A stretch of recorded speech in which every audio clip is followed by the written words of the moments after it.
Hello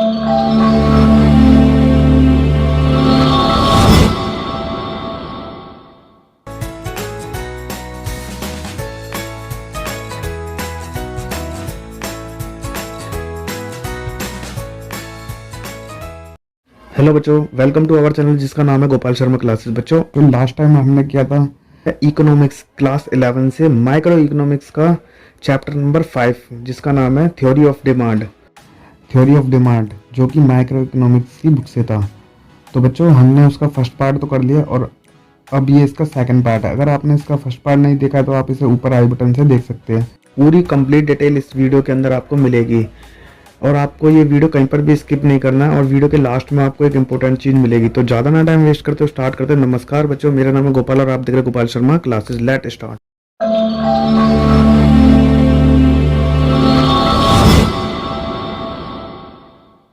एक और है इसका, वो है मार्केट डिमांड फंक्शन। मतलब बाजार का डिमांड, मतलब बाजार की डिमांड किस पर निर्भर करती है। तो सबसे पहली निर्भर करती है वो जनसंख्या, पॉपुलेशन साइज। किस एरिया में कैसी जनसंख्या है, कैसा उनका डिमांड है, कैसी उनकी रुचि है, तो उस चीज़ पे डिपेंड करती है। जब भी मार्केट का डिमांड फंक्शन हम डिसाइड करेंगे तब। और सेकंड वन आएगा इनकम और डिस्ट्रीब्यूशन ऑफ इनकम, आय का वितरण। मतलब अगर इन सबकी जो बाजार की स्टैंडर्ड ऑफ लिविंग इनकम अच्छा है तो वो ज़्यादा डिमांड करेंगे, और अगर इनकम पूरे बाजार की कम है तो वो कम डिमांड करेंगे। तो ये बाजार मांग फलन बेसिकली दो बातों पे डिपेंड करता है, जनसंख्या पर और इनकम पर, कि पॉपुलेशन साइज क्या है और डिस्ट्रीब्यूशन ऑफ इनकम कैसा है वहाँ पर। ये बाजार मांग फलन है। और व्यक्तिगत मांग फलन है वो हमने पढ़ लिया है। अब बारी आती है लॉ ऑफ डिमांड। बच्चों याद रखना, लॉ ऑफ डिमांड नॉर्मल है। अन्य बातें समान रहने पर जब भी मतलब all things are remain constant, जब भी अन्य बातें समान रहेगी। अगर वस्तु की कीमत कम होगी तो लोग उसे ज़्यादा खरीदेंगे मात्रा को, और वस्तु की कीमत अगर कम होगी, मतलब वस्तु की कीमत ज़्यादा होगी तो लोग डिमांड कम करेंगे, और वस्तु की कीमत कम होगी तो डिमांड ज़्यादा करेंगे। तो वस्तु की कीमत और मांग के बीच में हमेशा नेगेटिव रिलेशन रहेगा। इसी को बोलते हैं मांग का नियम। और एक और लास्ट पॉइंट और है इसके अंदर, मांग के नियम की मान्यता। कहाँ कहाँ पर रूल अप्लाई होगा। तो रूल जब अप्लाई होगा जब सबसे पहला पॉइंट, अन्य बातें समान होनी चाहिए। अदर थिंग्स रिमेन कांस्टेंट, मतलब सेम रहनी चाहिए। दूसरा, उपभोक्ता की रुचि आय में कोई परिवर्तन नहीं होना चाहिए। तीसरा पॉइंट, उनकी इनकम पर भी कोई परिवर्तन नहीं होना चाहिए। चौथा, रिलेटेड गुड्स में भी कोई परिवर्तन नहीं होना चाहिए।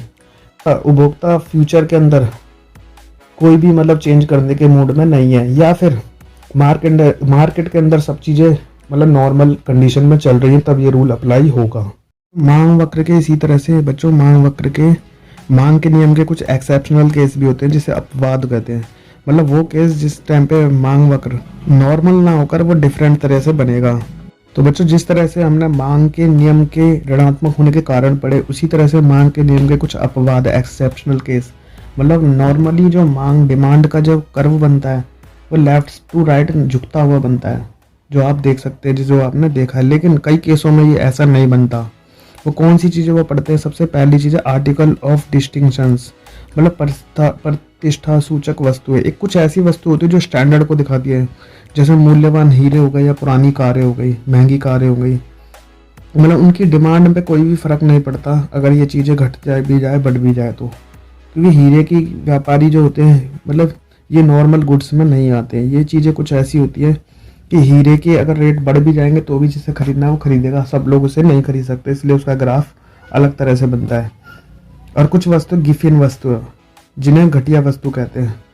कि घटिया वस्तु में क्या होता है, अगर किसी की इनकम बढ़ेगी तो वो घटिया वस्तु को यूज़ नहीं करेगा। नॉर्मल केस में क्या होता है, इनकम बढ़ेगी तो घटिया वस्तु का यूज़ कम हो जाता है, और इनकम घटेगी तो घटिया वस्तु का यूज़ ज़्यादा हो जाएगा। लेकिन गिफन वस्तु के केस में क्या होता है, जैसे जैसे इनकम बढ़ती है गिफन मतलब घटिया वस्तुओं का यूज़ करना कम कर देते हैं लोग। तो बच्चों, इसी तरह से एक होता है इरेशनल जजमेंट। कई बार क्या होता है, कोई भी कस्टमर जो होता है वो उसी सामान को लेना चाहता है जिससे उससे सेटिस्फेक्शन मिले, चाहे उसके रेट कोई भी हो। वो एक पार्टिकुलर एक प्रोडक्ट की ओर मतलब ज़्यादा प्रेफरेंस उसी को देते हैं, मतलब एक ही सामान को लेना पसंद करते हैं, चाहे उसके रेट घटे चाहे बढ़े। तो इसको बोलते हैं रैशनल जजमेंट। यहाँ पर भी मांग के नियम का रूल अप्लाई नहीं होगा। और बढ़ते आगे, मांग का विस्तार और मांग का संकुचन बहुत इंपॉर्टेंट टॉपिक है, एग्जाम के पॉइंट ऑफ व्यू से आ सकता है। मांग का विस्तार और मांग का संकुचन means extension of demand and contraction of demand. तो इसका मतलब ये होता है कि अन्य अन्य बातें समान रहने पर, अगर वस्तु की अपनी कीमत कम होने पर उसकी मांग में बढ़ोतरी हो जाए, याद रखना दोबारा, अगर वस्तु की कीमत कम होने पर उसकी मांग में बढ़ोतरी हो जाए तो उसे मांग का विस्तार कहेंगे, एक्सटेंशन ऑफ डिमांड। और उसी तरह से इसका उल्टा है कॉन्ट्रैक्शन ऑफ डिमांड। अगर वही सेम केस, अगर अन्य बातें समान रहने पर, अगर अन्य बातें समान रहने पर वस्तु की कीमत ज़्यादा होने पर उसकी मांग कम हो जाए, दोबारा याद रखना, वस्तु की कीमत बढ़ने पर उसकी मांग कम हो जाए तो उसे कॉन्ट्रैक्शन ऑफ डिमांड कहेंगे, मतलब मांग में कमी। तो बच्चों इसे मांग पर संकुचन कहेंगे, मांग का संकुचन।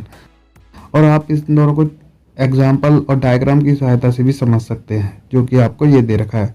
और बढ़ते आगे बच्चों, अब आता है मांग में वृद्धि और मांग में कमी, increase in demand and decrease in demand. याद रखना, कई बार ऐसा केस होता है कि वस्तु की कीमत तो फिक्स है और अन्य कारणों के कारण, अन्य किसी कारणों से अगर वस्तु की मांग बढ़ जाए तो उसे मांग में वृद्धि कहा जाएगा। याद रखना, वस्तु की कीमत स्थिर रहती है, फिक्स रहती है, और अगर अदर रीजन के कारण, अन्य कारणों के से अगर वस्तु की मांग बढ़ जाए तो उसे इंक्रीज इन डिमांड कहा जाएगा, मांग में वृद्धि। इसी तरह से इसका अपोजिट है मांग में कमी, डिक्रीज इन डिमांड।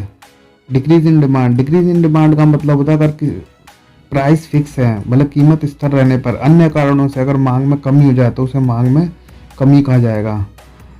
तो बच्चों इस तरह से आता है increase in demand and decrease in demand, ये एक टॉपिक है। और है contraction of demand and extension of demand, ये एक टॉपिक है। इन दोनों में से क्वेश्चन पक्का आ सकता है, आप इसे करेंगे तो आपको ज़्यादा बेनिफिट होगा।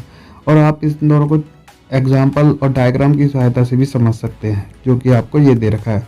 और बढ़ते आगे, तो बच्चों एंड फाइनली ये इसका डायग्राम है, ये है इंक्रीज इन डिमांड। और ये जब भी डिमांड किसी भी रीजन से किसी भी वस्तु की मांग बढ़ती है तो ग्राफ आगे की ओर शिफ्ट होगा, और किसी भी कीमत में से प्राइस कम हो जाए अदर फैक्टर से उसकी डिमांड कम होती है तो इसका ग्राफ पीछे की ओर बैकवर्ड की तरफ जाएगा।